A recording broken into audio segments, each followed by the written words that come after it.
وقل رب زدني علما. Un hadith Qudsi, le sens et la parole vient d'Allah.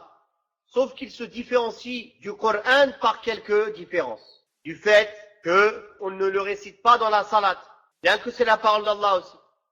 Aussi, on vérifie ces chaînes de transmission. Car parmi les hadiths Qudsiya, il y a des hadiths authentiques, d'autres faibles. Le Coran, il a été appris par cœur et rapporté d'un groupe énorme à un autre groupe énorme à un autre groupe énorme. Donc il n'y a pas besoin de vérifier de chaîne de transmission. Dans le hadith, on vérifie. Et d'autres différences que les savants ont citées. La différence entre le hadith al-Qudsi et le hadith al-Nabawi, c'est qu'il est attribué au prophète sallallahu alayhi wa sallam dans le sens où c'est lui qui parle. Bien que c'est une révélation qui vient de la part d'Allah. Car le prophète sallallahu alayhi wa sallam ne parle pas sous l'effet de la passion. Sauf que c'est lui qui le dit. Il ne dit pas Allah a dit.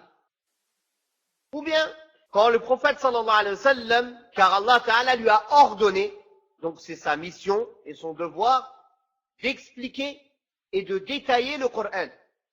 Donc parfois le prophète sallallahu alayhi wa sallam détaille et explique le Coran par d'autres versets du Coran.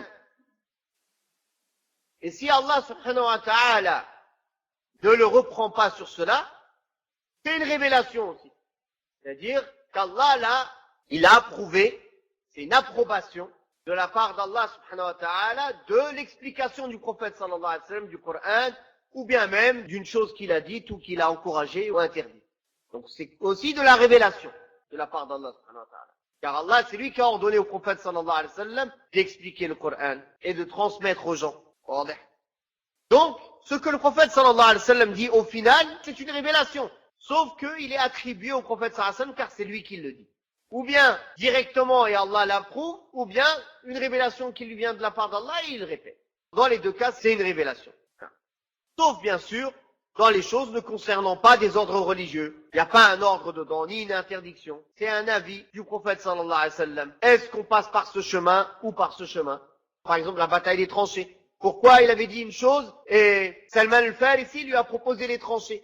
Il lui a demandé, est-ce que c'est un avis ou est-ce que c'est une révélation? Donc il a demandé avant de parler. Il a dit non, c'est un avis, on se met à tel endroit. Alors Salman al-Farisi lui a dit, nous, en Perse, quand on fait des guerres comme ça, on est encerclé, on fait des tranchées. Il lui a donné l'idée des tranchées. واضح. وقل رب زدني علما.